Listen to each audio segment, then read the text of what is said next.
que aunque pecaron, aunque se descarriaron, aunque fueron tras dioses ajenos, aunque me abandonaron a mí, todavía los puedo moldear, todavía los puedo arreglar.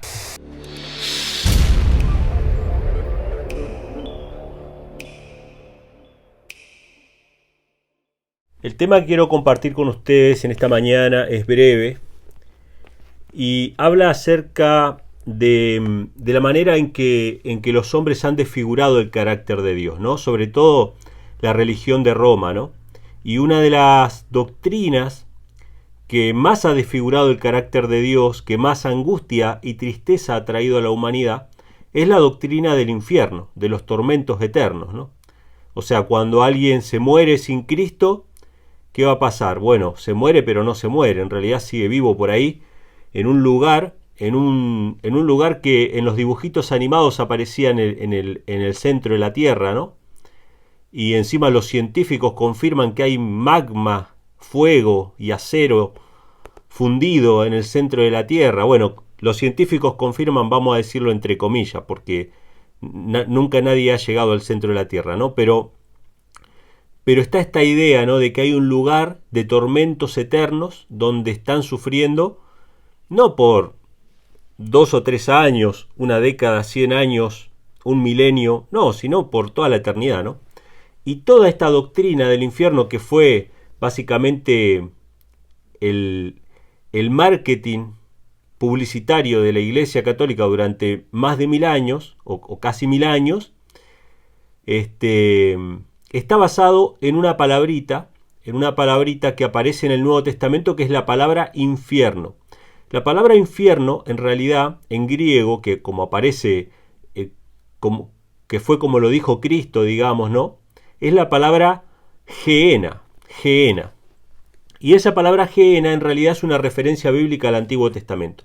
Y yo quisiera que vayamos al Antiguo Testamento para ver el origen de esa palabra Gehenna, que en realidad es un lugar geográfico conocido para los judíos. Es decir, no era un lugar en el centro de la tierra, no era un abismo, no era un lugar de tormento, sino que era un lugar que tenía una historia de pecado, tenía una historia de rebelión de parte del pueblo de Israel, de apostasía y de muerte, como consecuencia de esa apostasía. Pero no solamente me gustaría que veamos que la teoría del infierno, que ya sabemos que es falsa, o sea, no voy a entrar en los detalles esos, sino que voy a ir a la raíz de la palabra Gehenna, que es un lugar geográfico, el valle de Hinnom, que aparece en el Antiguo Testamento, para que veamos el contexto histórico en que ese lugar se convirtió en un símbolo del pecado y de la muerte. No solamente eso, sino que veamos también cómo el carácter de Dios siempre ha sido bondadoso, ha sido piadoso, ha sido tardo para la ira y grande en misericordia, como dice la palabra, y que de ninguna manera dejó de darle posibilidades al pueblo de Israel para que se salvara de la destrucción. En realidad la destrucción que se llevó a cabo en Jerusalén, en Israel, fue en la época del Imperio Babilónico. Esta fue la destrucción que causó Nabucodonosor en tiempos de Jeremías. Y el lugar puntual al que hace referencia Cristo cada vez que dice, por ejemplo, ¿quién les enseñó a escapar de la condenación del Gehenna, del infierno? O cuando dice, por ejemplo, mejor es entrar manco en el reino de los cielos que con todo tu cuerpo ser quemado en el Gehenna, en el infierno.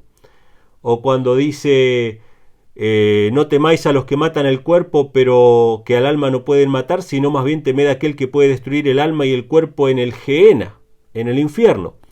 Cada vez que Jesús dice Gehenna o infierno, se está refiriendo a este lugar que vamos a leer ahora, que es el valle de Hinnom, que se había vuelto un símbolo de la muerte y la destrucción por causa de los pecados que allí cometieron los hijos de Judá justo antes de la destrucción por parte de los babilonios. Así que teniendo en cuenta esto, vamos a ver ese contexto histórico y después vamos a ver la longanimidad, la misericordia y el amor de Dios para con su pueblo, que constantemente envió mensajeros para llamarlos al arrepentimiento. Y uno de ellos, obviamente, fue el profeta Jeremías, ¿sí?, del que vamos a leer ahora. Vamos a ir a Jeremías Vamos a leer brevemente estos versículos y sacar una enseñanza para nosotros, ¿no? Jeremías capítulo 19, versículo 1 en adelante. Esto es muy interesante porque arranca diciendo lo siguiente. Jeremías 19, versículo 1 en adelante dice: así dice Jehová, le dice Jehová a Jeremías: ve y compra una vasija de barro de alfarero y lleva contigo de los ancianos del pueblo y de los ancianos de los sacerdotes, y sal al valle del hijo de Hinnom, que está a la entrada de la puerta oriental, y proclama allí las palabras que yo te hablaré. O sea, Dios le dice a Jeremías que compre una vasija de alfarero, que vaya con todos los ancianos a este lugar, al Gehenna, al valle del hijo de Hinnom, y que le va a proclamar unas palabras, una advertencia. ¿Sí? Esta es la última advertencia para el pueblo de Judá. Dirás pues: oíd palabra de Jehová, oh reyes de Judá y moradores de Jerusalén. Así dice Jehová de los ejércitos, Dios de Israel: he aquí que yo traigo mal sobre este lugar, tal que quien lo oyere le retiñarán los oídos, porque me dejaron y enajenaron este lugar y ofrecieron en él perfumes a dioses ajenos, los cuales no habían ellos conocido, ni sus padres, ni los reyes de Judá, y llenaron este lugar de sangre de inocentes. Qué interesante esto, ¿no? Dice que el pecado de Judá fue adorar a dioses falsos, pero no solamente adorar dioses falsos, sino que llenaron ese lugar, el valle de Hinnom, lo llenaron de sangre inocente, sangre inocente. ¿Y a qué se referirá con esto? Porque uno podría decir, bueno, pero está bien, se inclinaron ante un dios ajeno. ¿Qué tan malo puede ser eso para Dios, este Dios medio ofendidizo? Pero fíjense lo que dice. Versículo 5. ¿A qué les llevó la idolatría? Edificaron lugares altos a Baal para quemar con fuego a sus hijos en holocaustos al mismo Baal, cosa que no les mandé, ni hablé, ni me vino al pensamiento. O sea, Dios está diciendo que ellos habían sacrificado a sus propios hijos a los dioses falsos, y a Dios jamás se le hubiera ocurrido pedirles cosas semejantes. Sin embargo, Satanás sí se los pidió. ¡Qué tremendo! ¡Qué terrible! ¿Cuál era el pecado de los judíos? No era simplemente que hicieron una estatuita y bueno, y Dios se puso celoso. No. Sacrificaron a sus hijos a los dioses falsos. ¡Qué terrible! Ustedes saben que los seres humanos somos muy rápidos en juzgar, y juzgamos todo muy rápido. Juzgamos a Dios porque hay sufrimiento, juzgamos a Dios porque Dios no interviene, ¿no? Juzgamos a Dios porque Dios permite que sufra el inocente, y cuando Dios decide castigar a los culpables, también juzgamos a Dios porque fue tan malo de castigar a los culpables. Y yo me acuerdo que tenía un profesor, una vez estábamos en una clase, y este profesor siempre se encargaba de hablarnos de cosas de la vida, ¿no? Y de cosas que sucedían, y había salido una noticia muy impactante en uno de los pueblos cercanos acá donde yo vivo, en que una madre le había dado una paliza a un bebé y lo había matado. Y este profesor estaba tan indignado que él no pedía cárcel para esos padres, él pedía la pena capital. Él decía: ese niño que murió no necesita justicia, ese niño necesita venganza, decía él, ¿no?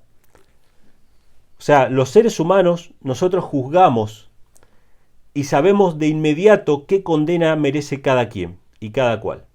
Y lo juzgamos según la vara, basados en que nosotros somos inmaculados, digamos, ¿no? Vieron que cuando la mujer adúltera iba a ser apedreada, Jesús le dijo: bueno, empiecen a tirar piedra los que estén libres de pecado, ¿no? Pero nosotros siempre nos consideramos a nosotros mismos libres de pecado. Y este hombre, este profesor mío, estaba indignado realmente. Yo no juzgo sus palabras, o sea, yo entiendo lo que él decía. Probablemente yo hubiera dicho lo mismo, ¿no? ¿Qué hubiéramos hecho con estos padres que mataron a sus hijos? Y esta era la situación del pueblo de Judá. O sea, el valle de Hinnom fue testigo de las atrocidades, de la degradación más grande del pueblo de Israel, y por lo tanto en ese mismo valle, en ese mismo lugar, se iban a apilar los cadáveres de la venganza retributiva, es decir, cuando Dios levantara su cerco protector y Dios ya no protegiera más a Jerusalén porque Jerusalén lo rechazó, cuando Jerusalén dijo no queremos más a Dios, queremos a Baal, y cuando Jerusalén rechazó a Dios, Dios levantó su cerco protector, ¿y qué pasó? Babilonia, Nabucodonosor, cayó sobre Jerusalén y el valle de Hinnom se convirtió en un vertedero de cadáveres. Y a partir de ese momento, a partir de ese hecho histórico, el valle de Hinnom, o también conocido como el Tofet, se convirtió en un símbolo de la destrucción de los impíos. Por eso es que Jesús toma el valle de Hinnom como ejemplo de la destrucción final. Qué interesante, ¿no? Conocer el trasfondo de las palabras. Cuando Jesús dice, bueno, mejor es tal cosa que ser arrojado al infierno, Él está haciendo una referencia al pecado y a la destrucción que sufrió el pueblo judío en la antigüedad. Y está haciendo referencia a un lugar geográfico puntual que era el Gehenna, el valle de Hinnom. Ahora, fíjense lo que habían hecho el pueblo judío y fíjense cuál es la consecuencia. Versículo 6. Por tanto, he aquí vienen días, dice Jehová, que este lugar no se llamará más Tofet, ni valle del hijo de Hinnom, sino valle de la matanza. Valle de la matanza. O sea, este lugar se iba a convertir en un símbolo de la muerte. Dice, y desvaneceré el consejo de Judá y de Jerusalén en este lugar, y les haré caer a espada delante de sus enemigos y en las manos de los que buscan sus vidas, y daré sus cuerpos para comida de las aves del cielo y de las bestias de la tierra. Si ustedes se fijan las referencias, bueno, capaz que las tienen o capaz que no en su Biblia, pero esto es una referencia a Apocalipsis capítulo 19, la destrucción final de los impíos. Cuando ustedes leen Apocalipsis 19 van a ver que cuando Jesús venga por segunda vez, la tierra dice que va a quedar llena de cadáveres y van a venir las aves del cielo a comer carnes de capitanes, carnes de reyes, carnes de libres, carnes de esclavos. O sea, todo eso que menciona Apocalipsis 19 está unido a este pasaje. Por eso el infierno o el Gehenna es símbolo de la destrucción final, no de un lugar de tormento eterno. Entonces dice el verso 8, pondré esta ciudad en desolación y burla, todo aquel que pase por ella se asombrará y silbará sobre todas sus plagas, y les haré comer la carne de sus hijos, las carnes de sus hijas, y cada uno comerá la carne de su amigo en el cerco y en el apuro, con que les estrecharán sus enemigos y los que buscan sus almas. Este otro pasaje tiene relación con la destrucción de Jerusalén que sucedió en la época de Cristo. Recuerden eso. ¿Sí? En la época de Cristo no fueron los babilonios los que cercaron Jerusalén, fueron los romanos los que cercaron Jerusalén. Tanto esta destrucción de Jerusalén, de Babilonia, como la que fue hecha por parte de los romanos, representan la destrucción del mundo, ¿sí? La destrucción final. Dice, y quebrarás las vasijas ante los ojos de los varones que van contigo. ¿Para qué le hizo comprar la vasija Dios a Jeremías? Dijo, vas a llevar la vasija y la vas a quebrar delante de ellos. Y le dirás, así dice Jehová de los ejércitos, así quebrantaré a este pueblo y a esta ciudad como quien quiebra un vaso de barro que no puede más restaurarse, y en Tofet se enterrarán porque no habrá otro lugar para enterrar. Bueno, ¿para qué le hizo comprar la vasija de barro? Para que la rompiera delante de ellos como un símbolo, como una señal de lo que iba a ser la destrucción de Jerusalén. Y esto también es una referencia. Si ustedes van a Apocalipsis capítulo 19, el mismo capítulo que habla de que las aves van a comer los cuerpos de capitanes y reyes, que es un capítulo que habla de la segunda venida de Cristo y la destrucción del mundo, ahí dice que Cristo va a regir a las naciones con vara de hierro. Y en Salmos capítulo 2 dice que con vara de hierro va a destruir, va a quebrantar como quebranta una vasija de alfarero. Es exactamente el mismo símbolo. Este mensaje que le está siendo dado al pueblo judío es una advertencia final. Es una advertencia final. Y a mí me gustaría que ustedes vayan al capítulo 18, un capítulo antes, para que veamos nosotros, hermanos, cómo si tomamos solamente una parte de lo que Cristo dice, por ejemplo, cuando Cristo dice que va a destruir todo, como vasija de alfarero, nosotros podríamos juzgar ese hecho y decir, bueno, qué falta de paciencia. Pero a este pueblo que había sacrificado a sus hijos, que habían cometido pecados tremendamente horribles, Dios les había mandado un mensaje de advertencia y de misericordia mucho antes. En el capítulo 18, fíjense que Dios no le dice que vaya y que busque una vasija ya dura, que él vaya y que compre una vasija quebradiza y frágil, que cuando se quiebra no se puede arreglar más. Ustedes saben que una vasija que ya está cocida no se puede arreglar. Hoy tenemos pegamentos y cosas así, pero no se puede arreglar. No se puede arreglar. No sirve más.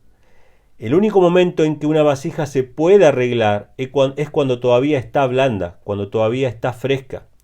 Vamos al capítulo 18, versículo 1 de Jeremías, y dice así: la palabra que vino a Jeremías de parte de Jehová diciendo: levántate y vete a la casa del alfarero, y allí te haré oír mis palabras. Y descendí a la casa del alfarero, y aquí que él hacía una obra sobre la rueda, y el vaso de barro que él hacía se echó a perder.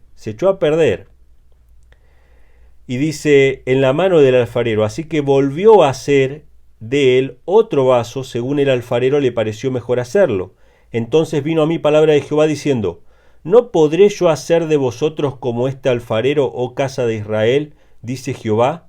He aquí que como el barro en la mano del alfarero, así sois vosotros en mis manos, oh casa de Israel. O sea, antes de comprar la vasija terminada, la vasija rígida, Dios le había hecho ver a Jeremías y le había hecho dar un mensaje a la casa de Israel, diciendo: ustedes son como el barro del alfarero, que aunque pecaron, aunque se descarriaron, aunque fueron tras dioses ajenos, aunque me abandonaron a mí, todavía los puedo moldear, todavía los puedo arreglar. Déjense arreglar, déjense moldear. Qué terrible, hermanos. El amor y la misericordia de Dios testifican contra nosotros mismos, testifican contra todos los pecadores, tanto los que se arrepienten como los que no se arrepientan. No va a haber excusa, no va a haber argumento en nuestro favor, porque todas las condiciones fueron dadas para que nosotros podamos arrepentirnos.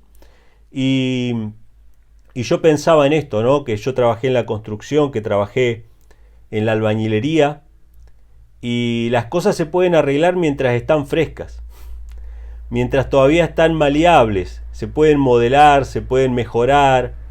Uno agarra, está levantando una pared y pone un ladrillo medio mal, y bueno, si está fresco todavía lo puede golpear y lo puede acomodar.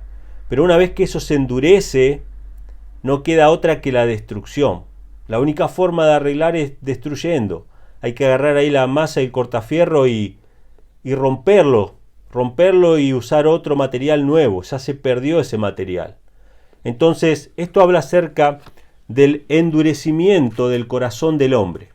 Los que terminen en el valle de Ginón, los que terminen en la muerte y la destrucción, no va a ser por causa de falta de voluntad de Dios de salvar. No va a ser por falta de invitaciones, sino que va a ser por causa de la dureza del corazón, como el faraón, como Judas, como muchos otros en la historia bíblica, que llegaron a un punto en el cual ya no escuchaban más la voz de Dios que hablaba a sus corazones. Encallecieron su corazón a la voz del Espíritu Santo. Hoy hablaba Nico, ¿no?, acerca del Espíritu Santo, ¿no?, que era Dios mismo hablando al corazón, Dios mismo queriendo morar en nuestros corazones. Y esa es nuestra decisión, ¿Hemos pecado? Sí. ¿Hemos cometido errores? Sí. ¿Hemos caído muy bajo? Sí. Pero mientras escuchemos esa voz de la conciencia que nos marca que lo que estamos haciendo está mal, esa es la voz de Dios, ese es el Espíritu Santo. Dejemos que ese Espíritu, que es la voz de Dios, vaya modelando nuevamente nuestra vida. No miremos simplemente nuestros fracasos. Pongámonos en las manos de Dios para que Él nos moldee, para que nos haga un vaso nuevo, para que no nos endurezcamos siendo deficientes. que no nos endurezcamos en nuestros propios caminos, sino que Él pueda modelarnos y darnos una nueva oportunidad. Vemos entonces en esta historia, hermanos, primero que el infierno que predica la Iglesia Católica es un invento fantasioso.